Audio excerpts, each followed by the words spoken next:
What else? What other exhibits haven't we seen yet?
Stanley, here's an idea that I'm truly fond of. It's never been done before in a video game.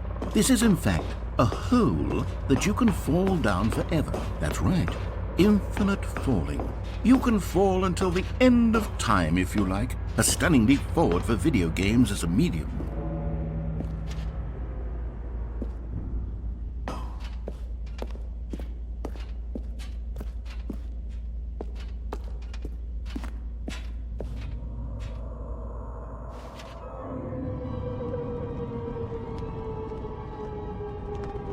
You see, isn't it wonderful? One of my more ingenious concoctions, if I do say so. Now then, since you've gotten to see the infinite hole, you can press the teleport button to pop back up to the top, and we can continue onward. Now, I don't mean to be a bummer, but I do recommend you use the teleport button to go back to the top. Maybe do it on the sooner rather than later spectrum of things.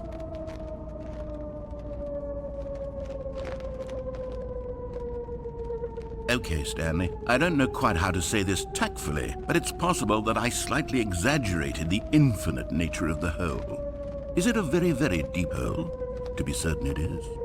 It's an extremely deep hole. I don't want anyone to say that it isn't an astonishingly deep hole. It is. Is it infinite? Well, that sort of depends on your definition of infinity. From one perspective, the infinite is merely philosophical in nature. It's more of a... Okay, well, good for you. You found the bottom of the hole. You found me out, Stanley. I'm a liar and a cheat, and you're so clever. Look, I think the issue here is just that you're unusually fascinated by falling. What normal person actually wants to fall infinitely? I figured the hole was as deep as anyone would actually need. Don't you put this on me. Maybe you're the problem. Look, things got a little heated there. I think we both said some things we didn't mean. Why don't we just put all this behind us and agree to just call the hole mostly infinite? If that works for you, then go ahead and press the teleport button to warp up to the top of the hole and we can move on. I'll just be up here when you're ready.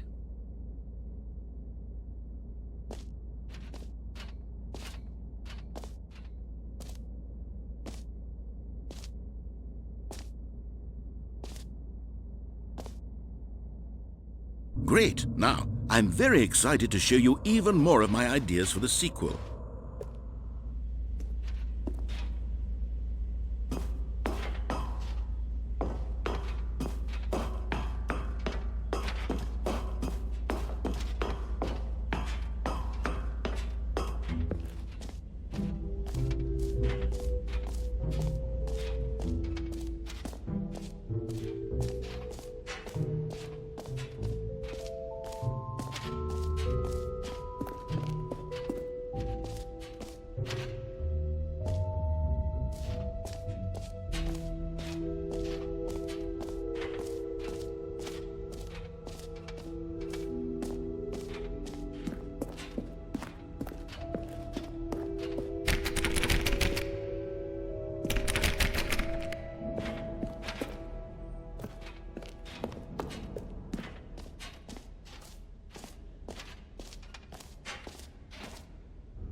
All right, have you seen everything you wanted to? Ready to move on now?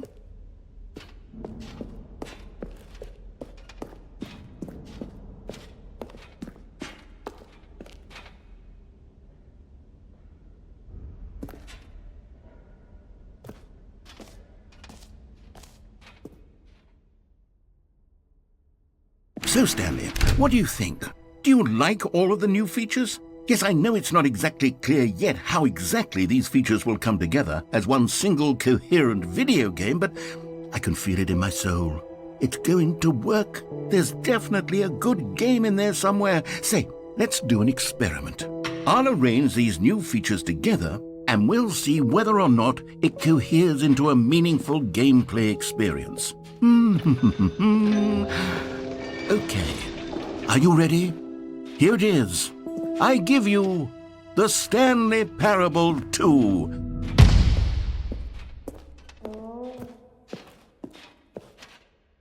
I mean, there's potential here, right? It's sort of... Okay, never mind. Hold on, let me do a different arrangement. Okay, yes, this is much better. I feel good about this. Here we go. Version 2. Who am I kidding, Stanley? This isn't a coherent video game at all. It's a lot of gags. And I do very much enjoy creating gags, but they don't add up to anything.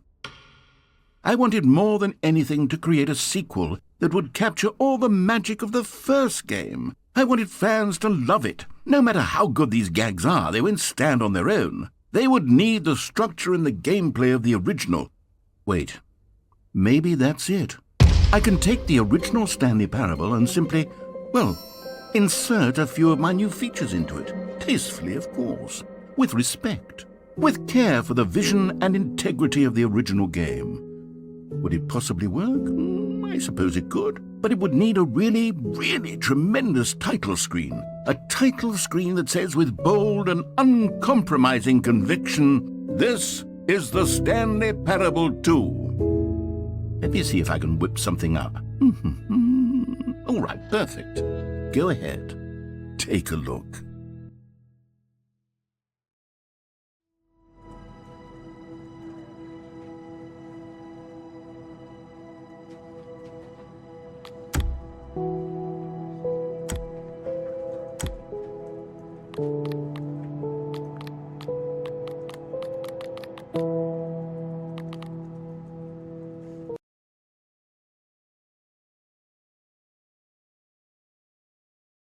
This is the story of a man named Stanley.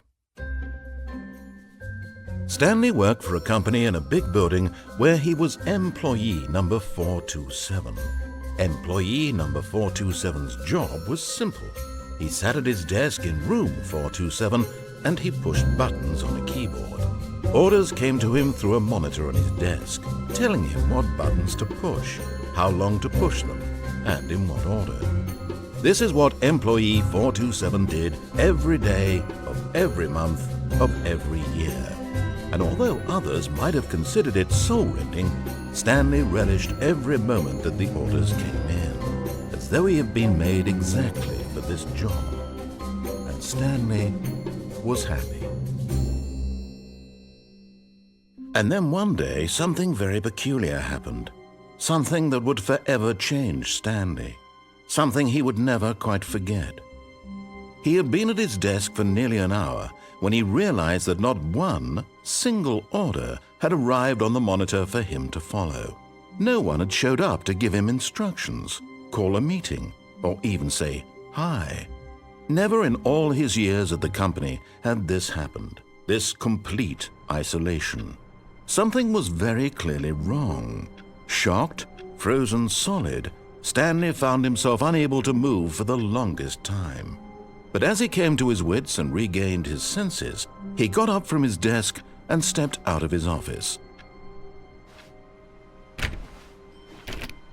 All of his co-workers were gone. What could it mean? Stanley decided to go to the meeting room. Perhaps he had simply missed a memo.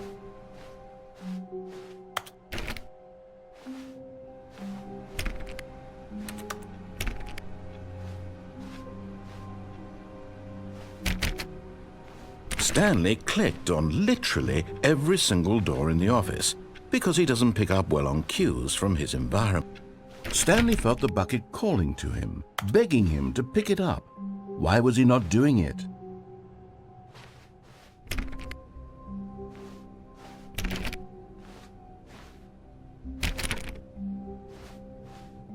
When Stanley came to a set of 2 open doors, he entered the door on his left.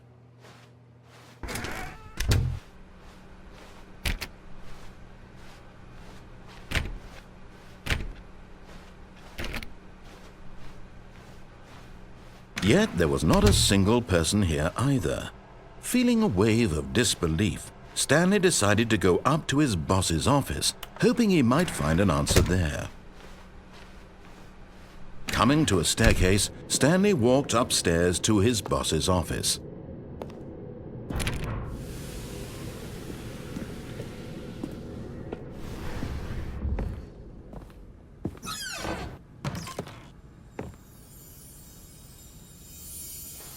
You found one of them. One of the miniature Stanley figurines. Remember, no reward for collecting all of these, only the intrinsic pleasure of a job well done. You can't buy that sort of happiness, Stanley. God knows I've tried. So, I implore you to savor each and every moment you come across one of these beautiful figurines.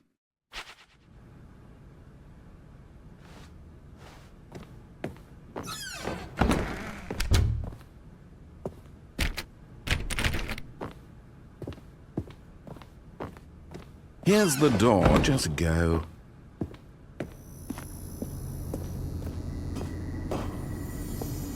Another miniature Stanley figurine. This, there really must be a snappier name for these things. What about mini-stands? Stanley figs? Or what about Stanlerines? Yes, I think I like that. Another Stanlerine under your belt.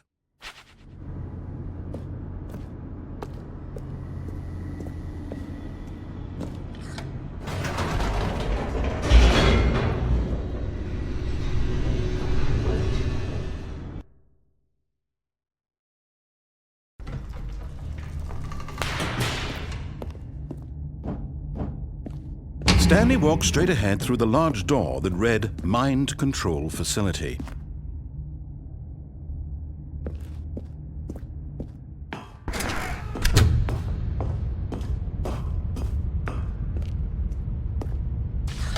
The lights rose on an enormous room packed with television screens. What horrible secret did this place hold? Stanley thought to himself. Did he have the strength to find out?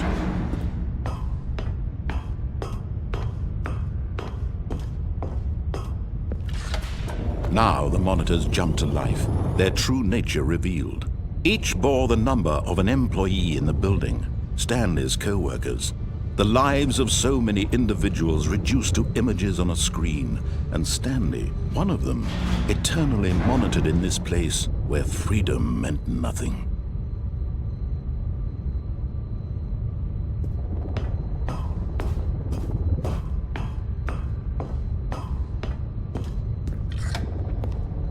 This mind control facility, it was too horrible to believe. It couldn't be true.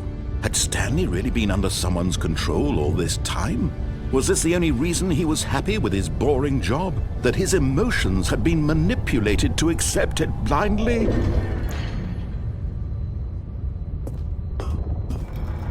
No, he refused to believe it. He couldn't accept it. His own life in someone else's control? Never!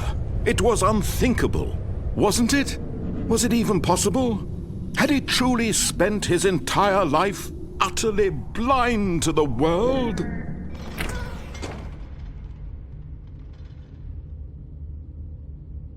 But here was the proof. The heart of the operation. Controls labeled with emotions.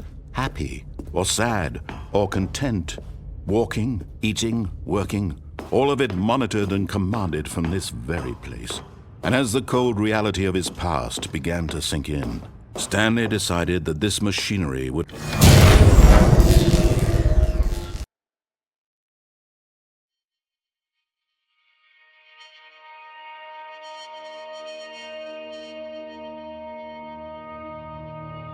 blackness and a rising chill of uncertainty. Was it over?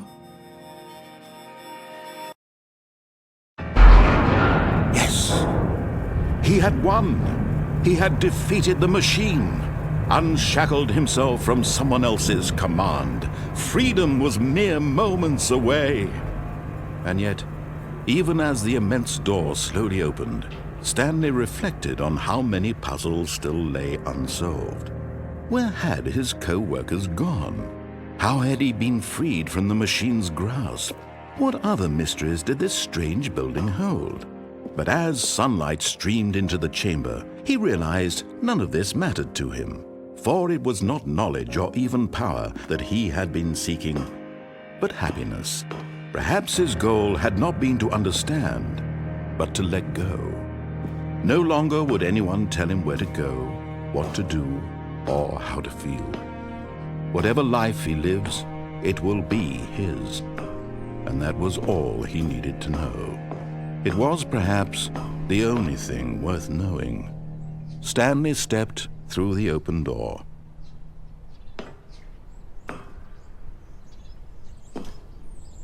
Stanley felt the cool breeze upon his skin, the feeling of liberation, the immense possibility of the new path before him. This was exactly the way, right now, that things were meant to happen. And Stanley was happy.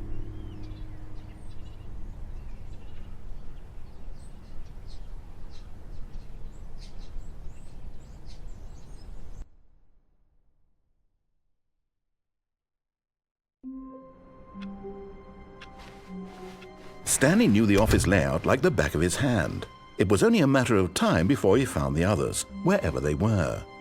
Just a matter of time.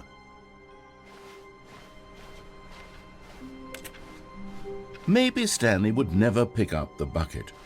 A lonely bucket, lonely and miserable, and Stanley-less.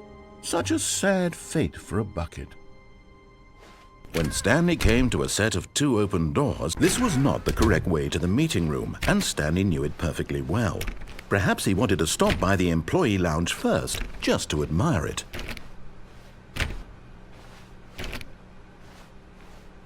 Wow, yes, this room. What a beautiful room. What a gorgeous, gorgeous room. Thank goodness Stanley had taken this detour on his way to the meeting room. Life without having experienced this room was now too horrible even to consider. But eager to get back to business, Stanley took the first open door on his left. And so he detoured through the maintenance section, walked straight ahead to the opposite door, and got back on track.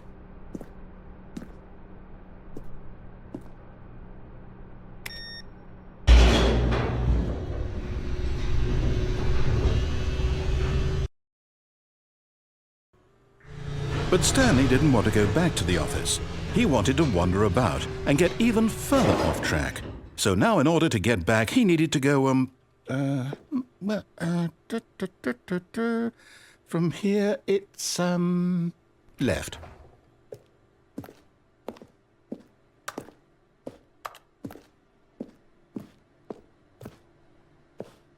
Oh, no, it's to the right, my mistake. No, not the right. Why would I have ever said it was to the right? What was I thinking? It's clearly... Oh dear, would you hold on for a minute, please? Now, let's see. We went down right, left, down, left, right. Yep, okay, yes. I've got it now. This story is absolutely, definitely this way.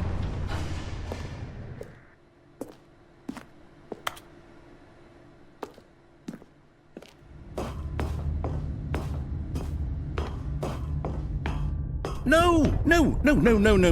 This isn't right at all. You're not supposed to be here yet. This is all a spoiler. Quick, Stanley, close your eyes.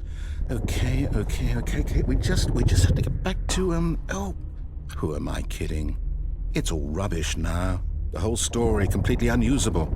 How about, rather than waste my time trying to salvage this nonsense, we'll just restart the game from the beginning. And this time, suppose we don't wander so far off track, hmm? Okay, from the top.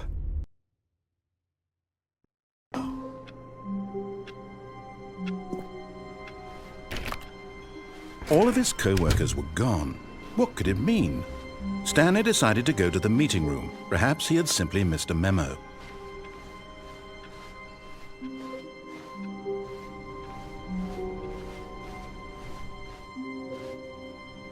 When Stanley... Wait, what? No, I restarted. I swear I definitely restarted the game over, completely fresh. Everything should be... Oh, did something change? Stanley, did you change anything when we were back in that room with all the monitors? Did you move the story somewhere or... Hold on. Why am I asking you? I'm the one who wrote the story. It was right here just a minute ago. I know for sure that it's here somewhere. Okay, then. It's an adventure. Come, Stanley. Let's find the story.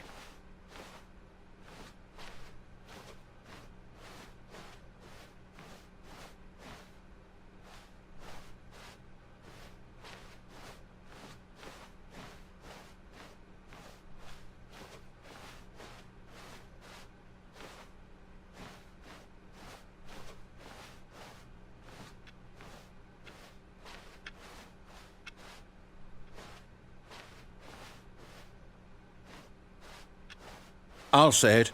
This is the worst adventure I've ever been on. I can promise you there definitely was a story here before. Do we need to restart the game again? Well, I find it unlikely that we'll ever progress by starting over and over again, but it's got to be better than this.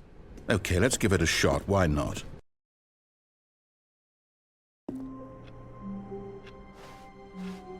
All of his co-workers were gone. What could it mean? Stanley decided to go to the meeting room. Perhaps he had simply missed a memo.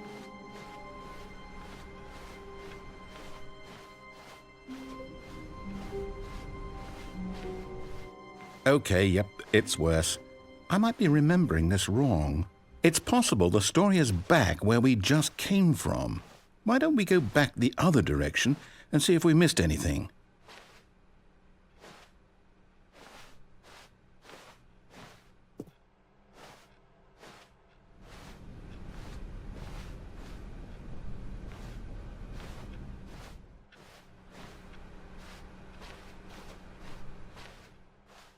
Aha! I knew we'd miss something. The story. Here it comes.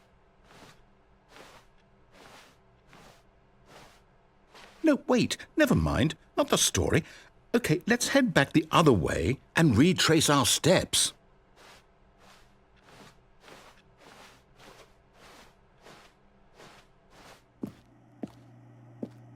Now this...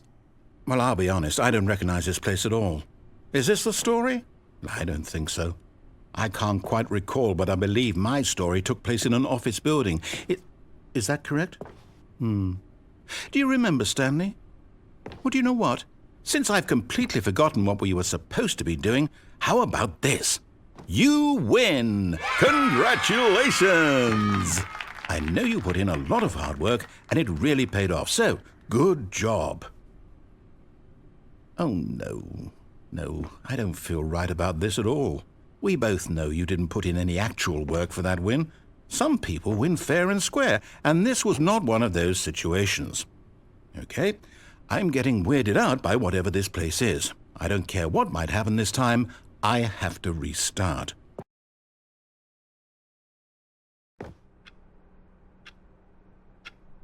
All right, I've got a solution. This time, to make sure we don't get lost, I've employed the help of the Stanley Parable Adventure Line. Just follow the line. How simple is that?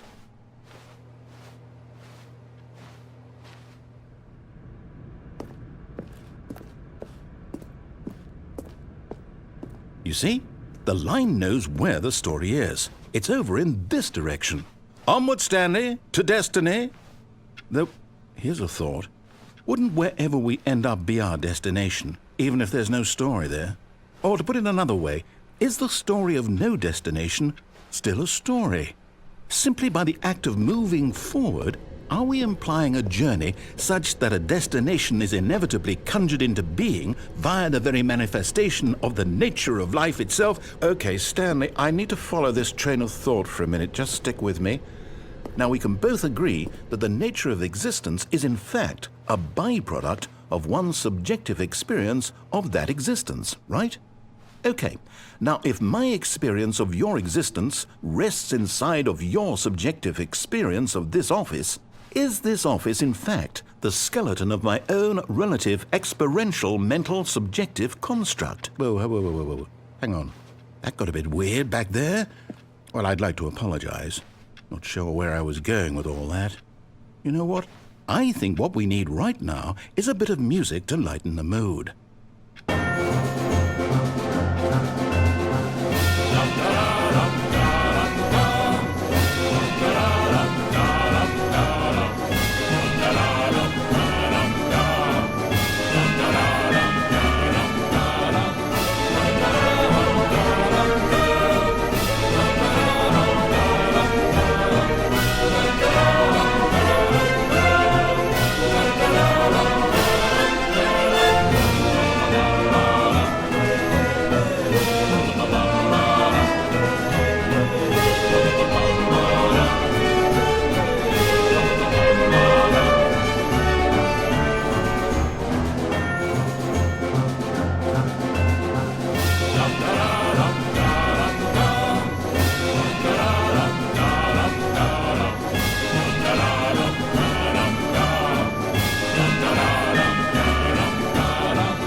Cut the music, go back and look at that fern. Stanley, this fern will be very important later in the story. Make sure you study it closely and remember it carefully. You won't want to miss anything.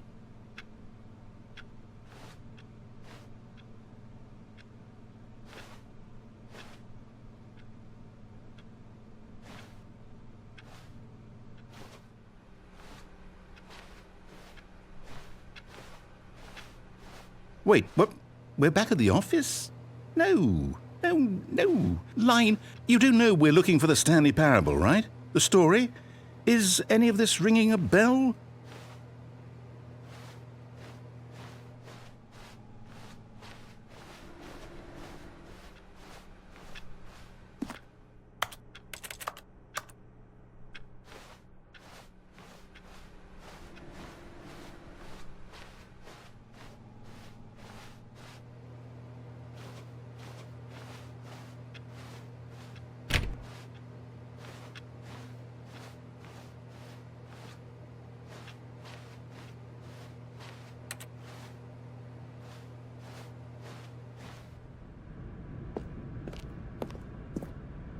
Oh, No, no, no, not again, Line. How could you have done this to us? And after we trusted you, after everything we've been through, you... Oh, I can't take this anymore. To hell with it. Restart.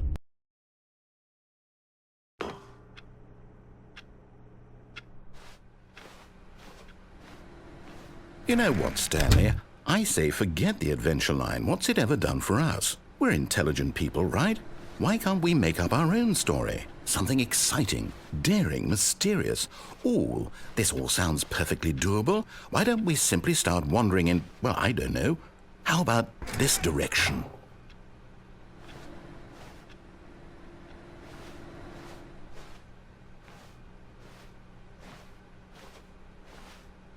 Now, yes, this is exciting. Just me and Stanley forging a new path, a new story. Well, it could be anything. What do you want our story to be? Go wild. Use your imagination. Whatever it might be, Stanley, I'm ready for it.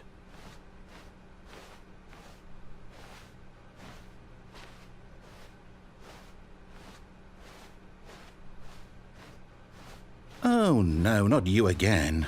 Stanley, I'd also like to veto the line from having any role in our awesome new story. No lines or monitor rooms. Just don't acknowledge it, and we should be fine.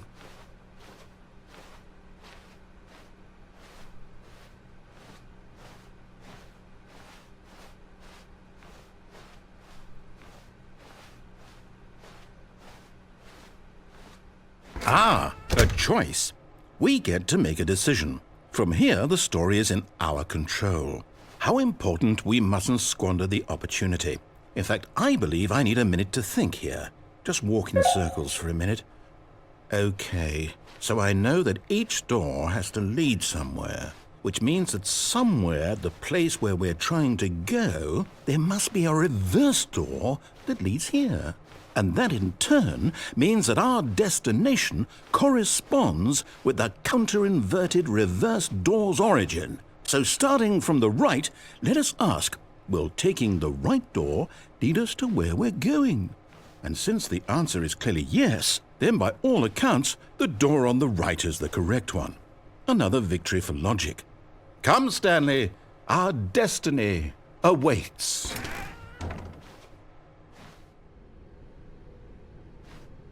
Oh, hold up, what's this? The confusion ending. You're telling me that's what this is? It's all one giant ending? And we're supposed to restart the game, what, eight times? That's really how all this goes? It's all determined? So now, according to the schedule, I restart again. Then what? Am I just supposed to forget? Well, what if I don't want to forget? My mind goes blank simply because it's written here on this thing, wall. Well, who consulted me? Why don't I get to decide? Why don't I get a say in all of this? Is it really? No, it can't be. I don't want it to be. I don't want the game to keep restarting. I don't want to forget what's going on. I don't want to be trapped like this. I won't restart the game. I won't do it. I won't do it. I won't do it. And the timer stopped? Does that mean, did we do it? Did we break the cycle? The, whatever it is that made this schedule? How would we even know? Will someone come for us? Will something happen? So, okay. I guess now we just wait, you know. I suppose in some way that this is a kind of story, wouldn't you agree? I'm not quite sure if we're in the destination or the journey, though they're always saying that life is about the journey and not the destination, so I hope that's where we are right now. We'll find out, won't we? Eventually. Well, in the meantime, if you...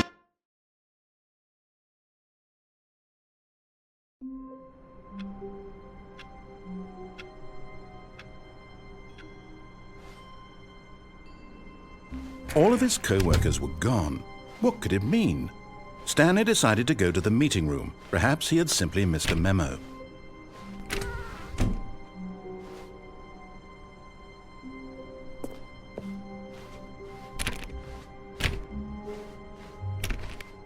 Stanley went around touching every little thing in the office, but it didn't make a single difference.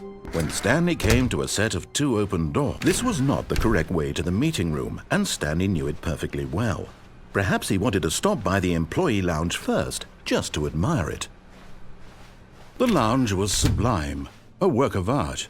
What was it about this room that called so deeply and so personally to Stanley? Its grace? Its subtle charm? No. Stanley knew it was something deeper, something darker. But eager to get back to business, Stanley took the first open door on his left. And so he detoured through the maintenance section, walked straight ahead to the opposite door, and got back on track.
Coming to a staircase, Stanley walked upstairs to his boss's office.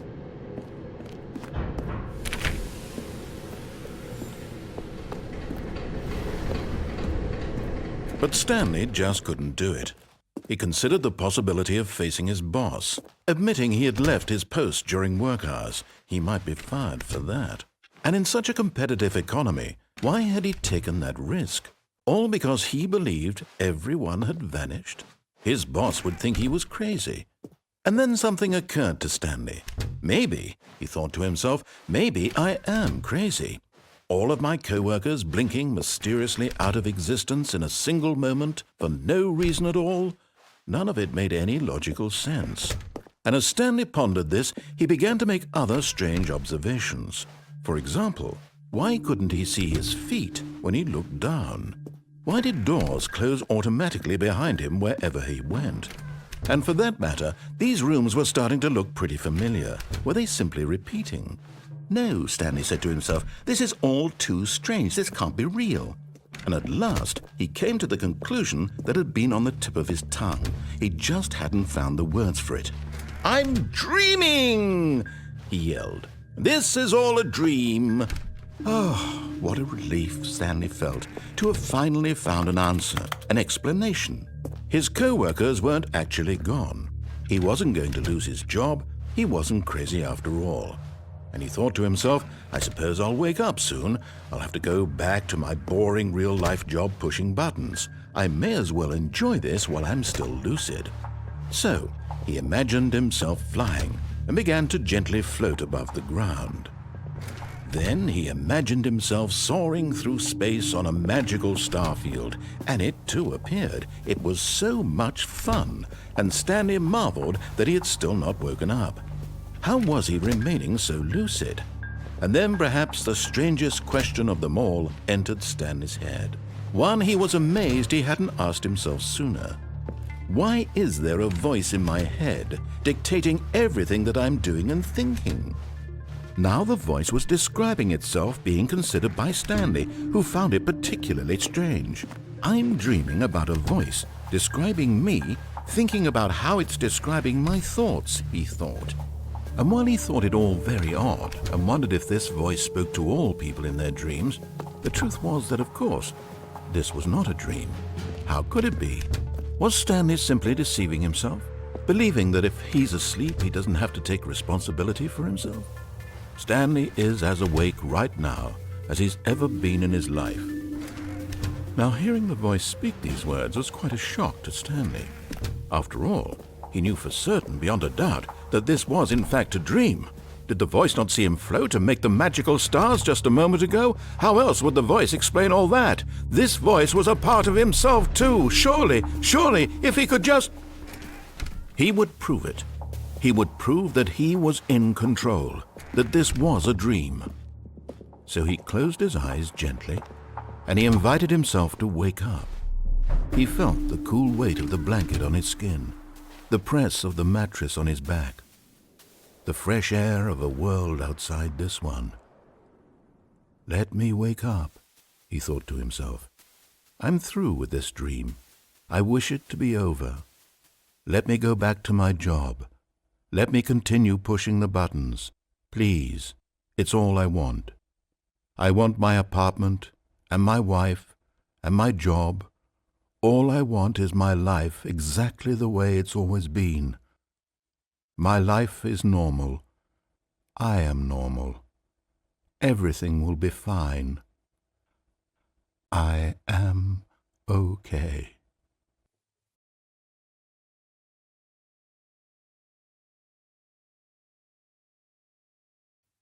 Stanley began screaming. Please, someone, wake me up. My name is Stanley. I have a boss. I have an office. I am real. Please, just someone tell me I am real. I must be real. I must be. Can anyone hear my voice? Who am I? Who am I? And everything went black.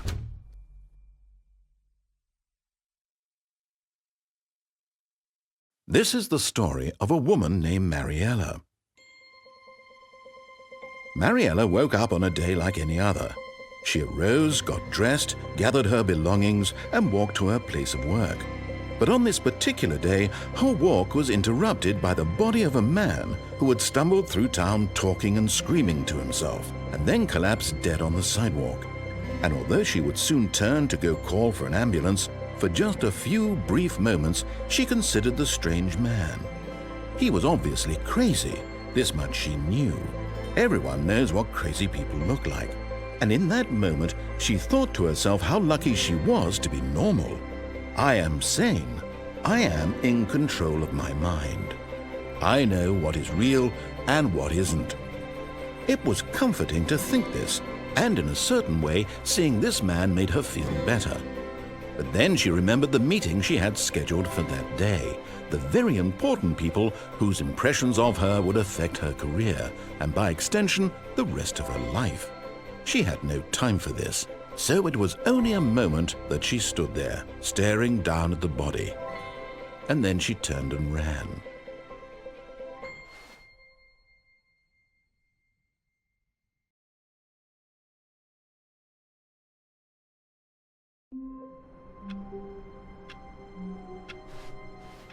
All of his co-workers were gone. What could it mean? Stanley decided to go to the meeting room. Perhaps he had simply missed a memo. Stanley, pick up the bucket. Stanley picked up the bucket.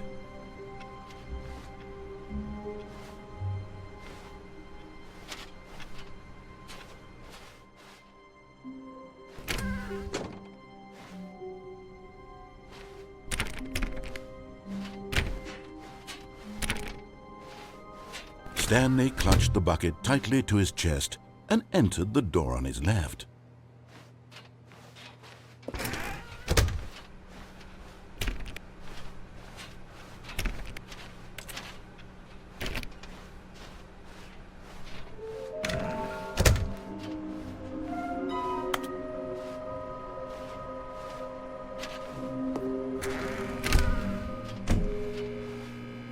Oh, Stanley. Can you feel it? The broom closet. It wants the bucket. You can feel that, can't you? The aura of jealousy. It's as clear as day. This broom closet believes it deserves the bucket. I can really feel it now. It's a bucket. It belongs in a broom closet. That's what the broom closet is trying to say here. It's supposed to go with the other cleaning supplies. Good for you, Stanley. Don't give in. Don't hand over the bucket. I know how hard it must be, given the pressure that the broom closet is putting on your shoulders right now, but you have to be strong. This is your bucket. This is your companion and lifelong friend. You can't hand it over. Oh no.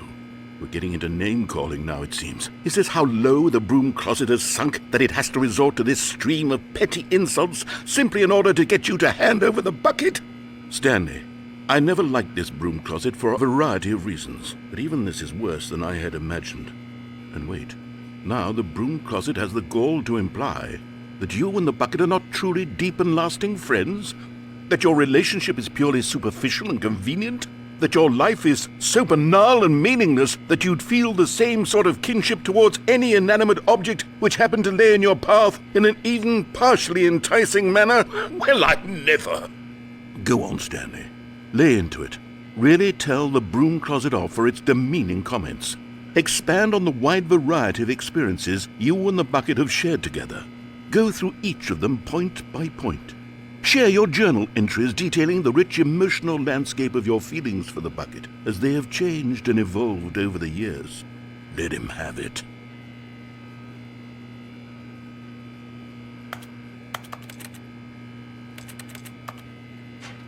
Okay, I've got you something which I think will help settle this debate once and for all. Here we go. There. Now it's settled. No more debate, no more discussion. Take a hike, broom closet, with all your meandering philosophical diatribes about the nature of cleaning supplies and their relationship to broom closets in the natural order of things.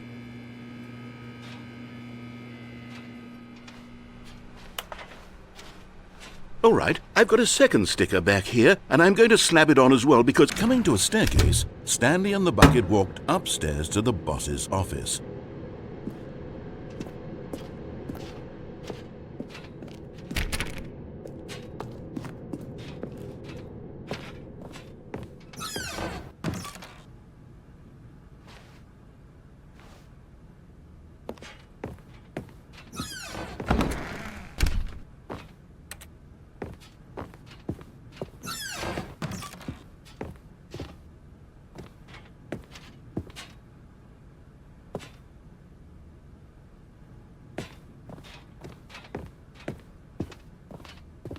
Stepping into his manager's office, Stanley was once again stunned to discover not an indication of any human life. Crushed by the weight of this revelation, Stanley may have broken down into an emotional dumpster fire if not for the soothing presence of the bucket.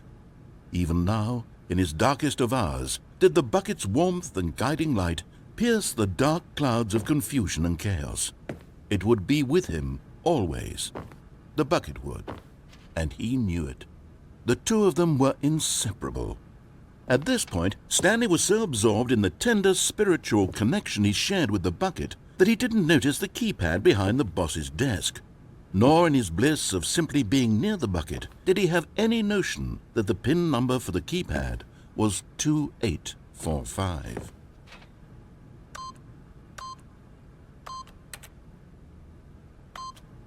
But Stanley guessed the correct code by sheer luck. Was it that the bucket knew all along? Was the bucket guiding him?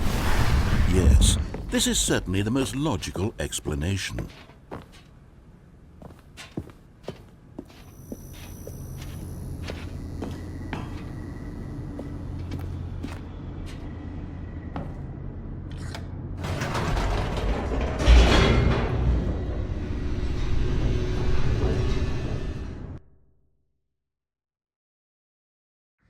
The elevator raced downward, plummeting towards an unknown fate.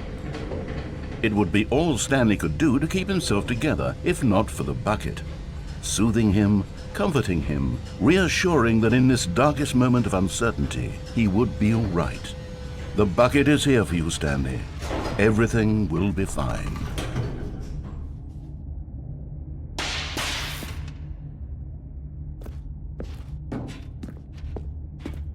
Stanley and the bucket walked straight ahead through the large door that read, Mind Control Facility.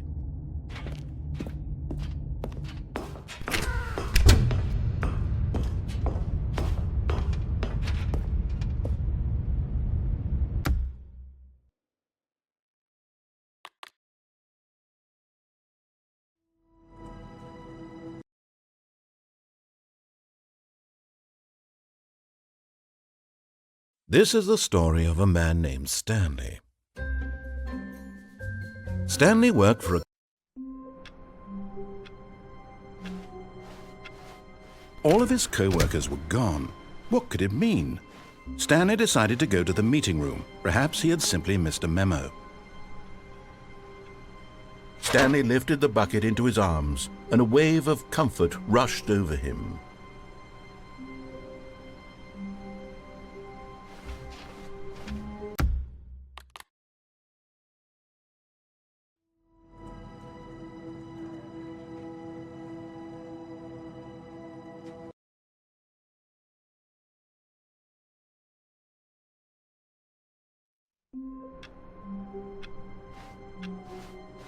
All of his co-workers were gone.